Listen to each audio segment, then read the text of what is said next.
Yo, what's going on, guys? It is Fox98 here. Welcome back to a brand new episode of my F1 2020 My Team Career Mode for you guys today here on the channel here in the land of Korea. And as you can see, we are into the facility and we've got a couple of things to get going with. So first things first, if you do enjoy today's video, feel free to drop it a like and subscribe to the channel if you're new around here as well. Thank you so much to all those of you that have recently been subscribing to the channel as of late. We have had a decent growth so far and I've got all of my crazy challenge videos coming out very, very soon.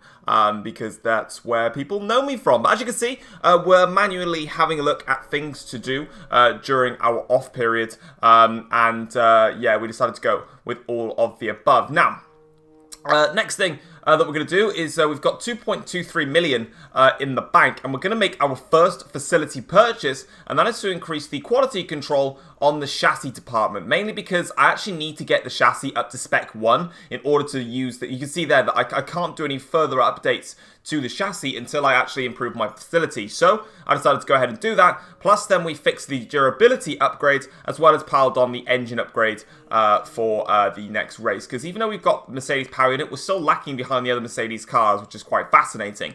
So yeah, we decided to crack on with all of that. Having a look at the other pieces, then you can see that we're now up to level 5 in the Team Acclaim, which does mean we can now get our second sponsor on the car. And as you can see, now that we're a higher Team Acclaim level, the goal bonus is actually higher now for our contract, basically, whichever one we sign for. So again, we need to take our time and have a look at all of these and find out which one we're looking at. And obviously, so far we've had a very, very strong and competitive start to the season, and that's pretty much just down to strategy more than anything. And also, one thing that I need to notice as well is that on this game, it's very difficult to manage the AIs. I think the AI balancing is actually really, really poor on this game. In qualifying, the AIs are just mad quick. Like, you know, you see me, I'm like down at like P20, P12, P19 or whatever. And then in the race, I'm very comfortable. And I've got good pace against the AIs. So I think probably, I didn't change it in this episode, but I think for the Dutch Grand Prix onwards, I'm going to leave qualifying on 102 AI, which is what I'm currently racing on because I just feel comfortable with it. And I think for the race, I'll probably rack it up to about 104, 105 and see how I feel. Because I just feel like the pace is very, very indifferent. But eventually, we go with Pain Knight, or however they put it there, for their goal. I didn't actually read what their goal was, so hopefully you guys were reading, because I wasn't. And you can see that's our finance graph as it drops down. And now what we can go ahead and do is change up our car livery, or the sponsors, should we say, in order to do that. Obviously, the livery of our car, I do expect to change it. Obviously, we are Korean. I ain't changing the goddamn coloration. But hopefully, when the podium pass is actually working, we can potentially get a new type of look to the car. And hopefully, I can change the color of the number, because I really hate that it's a black color. I really wanted it to be white. But next up here, we've now got our very first invitational event of the season, and it's a couple of laps around Zandvoort. And I can tell you guys, invitational events, as you can see there, look at that goal if we can complete it. Invitational events actually mean something now in this game, and I genuinely say that. So if you get an invitational event, trust me, do it. I will always say skip it in previous games, but this time around, I just did 3 laps around Zandvoort, and I get $150,000 and 1,000 Team Acclaim just by doing a simple event. So on that front, guys, if you are looking to, think of these invitational events and think they're crap because you're just driving around and they're pointless, this year they are not pointless. So fair dues to Cody's, they've made it useful for us to do those events. So if you are someone that's like, oh, invitational event, god damn it, do it. You get money, you get Team Acclaim. It's critical that you crack on with it. Moving then on into qualifying. First things first, the update to the chassis facility has now come into place, which does mean we can now continue to make chassis upgrades, which is brilliant for us. And we're now going to move on into qualifying then. So, Q1 we go into our first flying lap here. We're going around into the hairpin now. And overall, the car felt quite nice on this circuit. I was definitely struggling, though, in the middle sector where there was some proper high-speed corners in there, and it was definitely unsettling the car as we've just not got the aerodynamics to work with yet. And our first flying lap puts us 9/10 per second off the fastest lap time. Into this final part of qualifying now, and we're currently in P20 at the moment, but crucially we're not improving on our lap time. I've actually gone wide on the exit of the hairpin, and I've lost about half a second there, and in this corner I just decided to throw everything at it. I even misjudged the corner and just cut it. It didn't even make a difference on a corner cut because I still lost time crossing the start-finish line. And we end up not improving on our lap time. And unfortunately, it is only going to be P20 for the Chinese Grand Prix, further solidifying that the AIs in qualifying are just next level ridiculous compared to where they are in the race. So I think Cody's need to make a very, very big adjustment to the AIs in qualifying and in race performance. Because right now, they are very, very unbalanced, which sucks, really. Hey-ho, you can see there's all the grid there. So obviously, we got knocked out. I believe Jack Aitken got knocked out as well. In fact, he out-qualified us by 0.4 of a second. So credit to Jack. He was quicker than me in this qualifying session. But now, obviously, we're just going to have to get into the race and see how we can perform versus our rivals.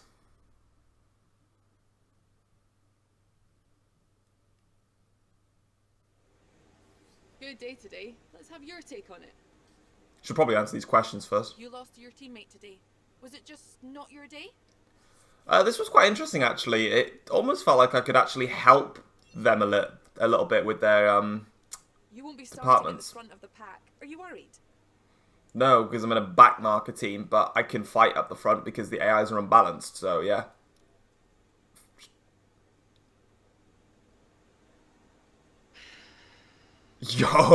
Yo, she pissed. She knows the Koreans won't back down. Claire, sit back in your seat. The Koreans are in Formula 1, and you need to shut your mouth. If I don't want to answer you, I don't have to answer you.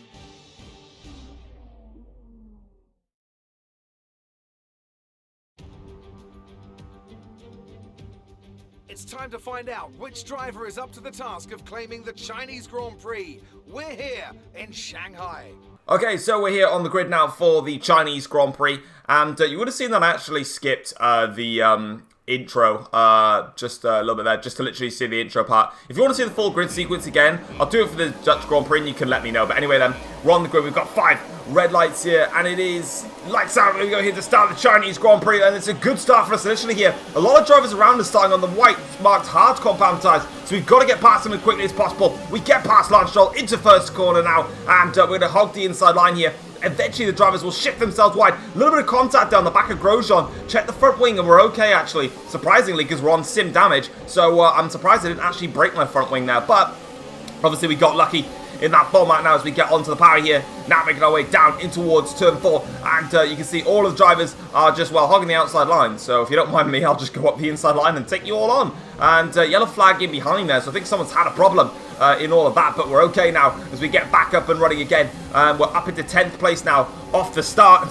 10 places in a couple of corners. Would you look at that? It's easy to go up the inside of all these AIs in this game. Much easier than it was in 2019, let's put it that way. Now we need to set ourselves in. Ocon in behind on the soft compound tyres. Those soft compound tyre runners are going to start wearing out very, very quickly. Lap 4 of the Grand Prix now, we're onto the back of Daniel Ricciardo, who is 0.6 of a second in front of us, and he can't break away in this early stage of the Grand Prix. And this is what I'm talking about against the AIs in their comparisons. In qualifying, I was in P20, 0.4 of a second behind Jack Aitken. I haven't changed the difficulty, and all of a sudden, I'm now ramping up to the back of Ricciardo here, and I'm making a move down the inside for P9 in this Grand Prix on a slower tyre compound. So I can assure you, for the next Grand Prix at Zandvoort, I'm going to change the difficulty for the race only, because the balancing, I've now realised, is not really there. As well as strategy, of course. Strategy does play a part in all of this here. As we're now coming into a lot of drivers coming to the pits. Lewis Hamilton, though, started on the hard compound tyres, so that's quite fascinating actually. But speaking of Lewis Hamilton though, reliability is going to hit him hard because he's out of the Chinese Grand Prix. Pulls up to the left hand side of the circuit there, and that is his race done and dusted. We can now carry on our way with Sainz in second place, Albon in the lead of the Grand Prix, and they actually have got a long way on their soft compound tyres. Lap 12 of the Chinese Grand Prix, we currently lead the race as it stands, but we are the only driver not to stop yet in this Grand Prix, and obviously doing our one-stop strategy as per usual. It's clear to see that throughout the entirety of this season, the one-stop strategy has really been benefiting us as a team, and we're going to continue that trend for as long as we can possibly until we find a race where it's nullified, and of course it's just a one-stop race for everyone. But we're coming in now for a set of the hard compound tyres, and we're going to take these to the end of the Grand Prix. We've done 13 laps on the medium compound tyres. They did wear out quite quickly towards the end of the stint, but as the fuel burns down, the hard compound tyres should come into their own, and will be in fine fettle later on in the Grand Prix. But now we're coming out of the pits here in 17th place. Ocon is in front of us. Russell also in front as well. So a few drivers have done the undercut on us, but they were on the soft tyres and they've been on the hard tyres for a lot longer. So they're expecting to undercut us, but the likes of Ocon and Russell in front of us, they're only just in front of us, and they've got another pit stop yet to make, and we're on fresh hard compound tyres. So we're in the box seat here to once again capitalise on brilliant race strategy. Lap 13 of the Grand Prix now. We're catching up to the back of Esteban Ocon here in the Renault, or later on in the lap, should we say now, as we go in towards this banking corner. This is the corner where the AIs are very, very bad in performance, and you can really see it here. I was just using ERS so close then to tap in the back of Esteban Ocon as he now gets the slipstream with George Russell. He's using his battery. I'm now having to use a bit more of my battery to try and close up onto the back of them. Russell is passed by Ocon. We're now going to pass George Russell here as we now go in towards the hairpin. We'll go for it down the inside on Esteban Ocon, and we make a double overtake there on the two drivers, and now we can press onwards. Kimi Raikkonen next up the road as Jack Aiken, my teammate, stops for another set of tyres now. Lap 19 of the Grand Prix, and a lot of the drivers that started doing a two-stop strategy have now pitted for a second time here. And Sebastian Vettel now, who was one of those drivers, has now made that overtake on us. He now goes into the podium places, up into third, but he's not my target, of course. There are other drivers that I really need to focus on in this Grand Prix. As you can see there, the ICE is on 58%, so it's taking a bit of a battering in this race, and hopefully I can use it for Zandvoort, Spain and Monaco. We'll have to wait and see on that front, though. Of course, I will be dragging it out quite a little bit throughout all of those races, but as you can see now, we're trying to chase up to Vettel, but crucially, as we get out onto lap 23 of the Grand Prix here, there's not a lot of drivers that are really making inroads on this two-stop strategy. So the one-stop clearly is working wonders because Perez is behind. He's on a one-stop strategy. So is Giovinazzi in there as well, as we've now got Valtteri Bottas here in the Mercedes catching up to the back of us now. He's on the two-stopper, but he's got fresh medium compound tyres, so I expect him to absolutely fly past us. But going towards turn one here,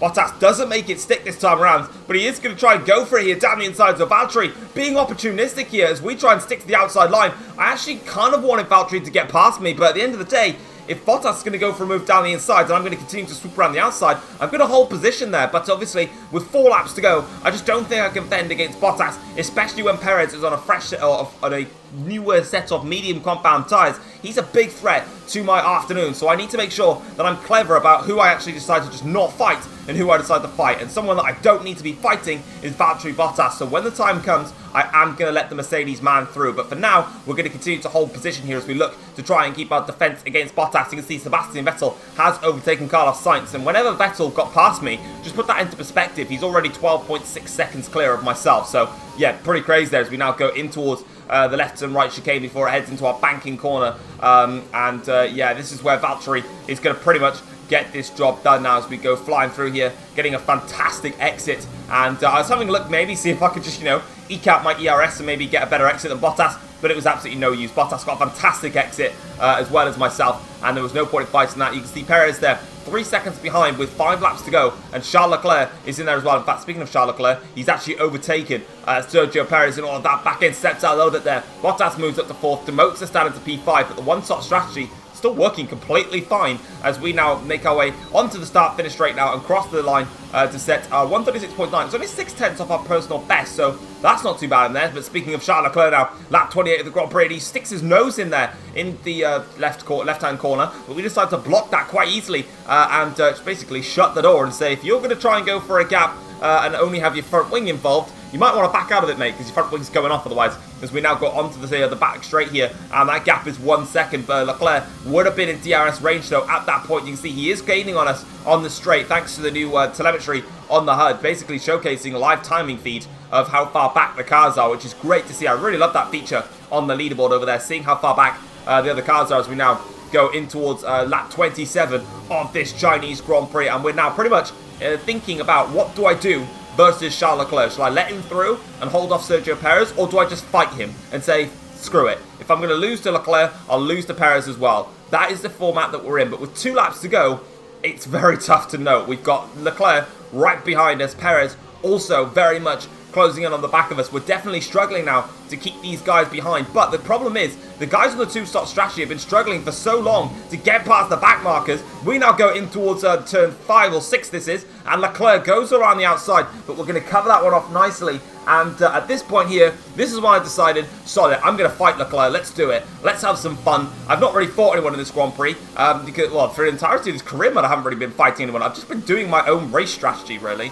and it's been paying off nicely for us. But now Leclerc then is half a second off. This corner here is where the ERS get such great exit, and you can see that here. But crucially, we just dabbled a little bit of the ERS there just to cover Leclerc as he could have gone for it down the inside. And maybe could have done a little bit less ERS and allowed him to do what I did last time and not have as much on that exit as he did before. But now Leclerc here is only 0.3 of a second off, and you can already see now we're trying to use a lot of our ERS here to defend against Charles Leclerc. But now onto the DRS zone here, and Leclerc is going to come flying past here in the Ferrari, breezes past, and that's when I was like, game over. I can't really do anything about that, but I actually broke a little bit late here. Going down the inside here, Leclerc left the door wide open, and again, on this game, you can brake a little bit later than the AIs, and I managed to brake later and get the move done on Charles Leclerc. And now as we go on to the final lap of the Grand Prix, this is when all of a sudden I thought it was game over between me and Charles Leclerc, but it's game on now between myself and Charles as we go in towards turn 1 now. Charles tries to go around the outside. He should have more grip through there, but we're going to cover it off quite nicely.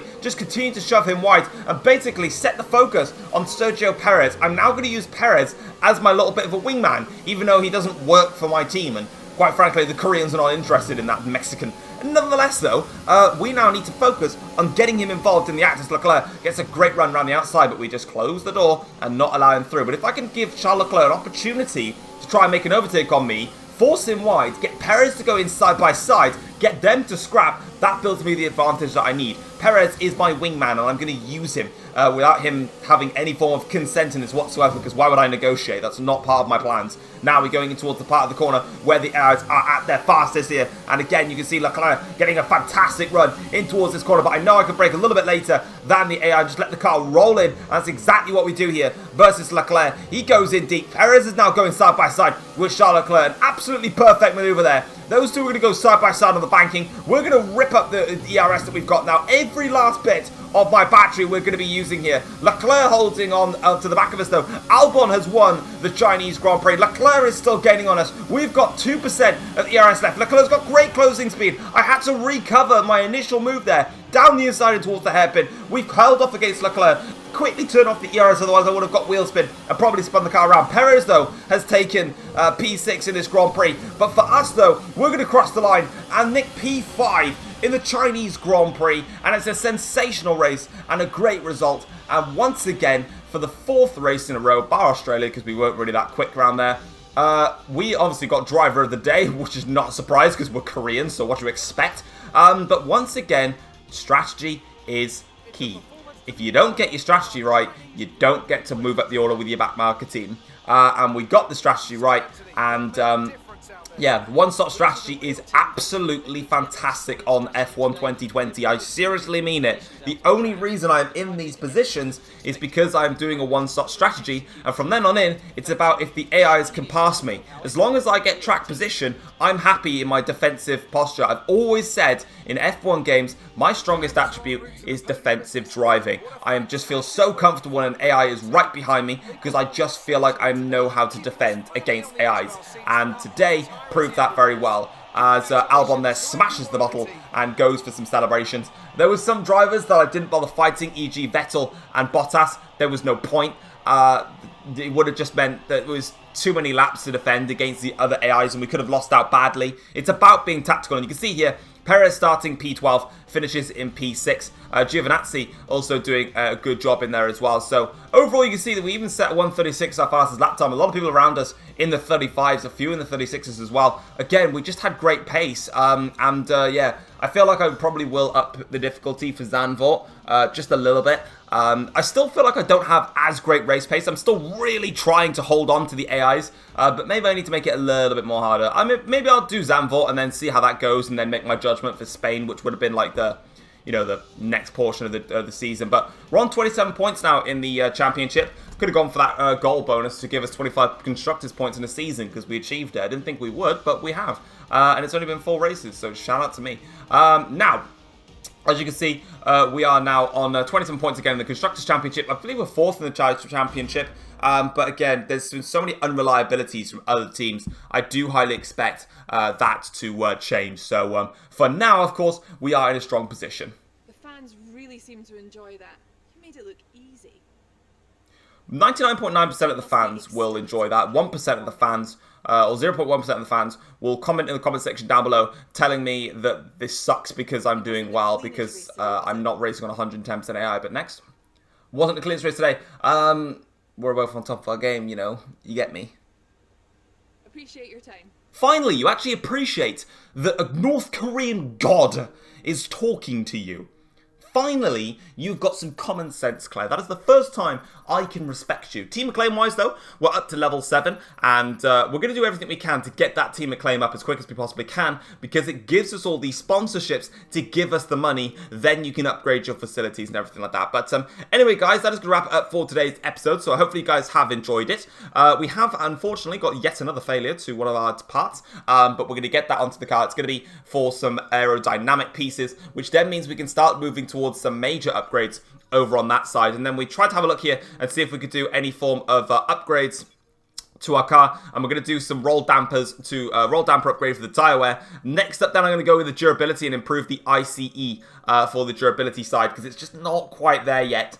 We just need a little bit more on that front, so we're going to upgrade that as soon as we possibly can. Also then, in this episode, I believe I am going to make another upgrade to one of my facilities, which is kind of what I'm talking about is very, very key here, is that in the space of one episode, I've upgraded my facility twice. That's something that I needed to mention to you guys.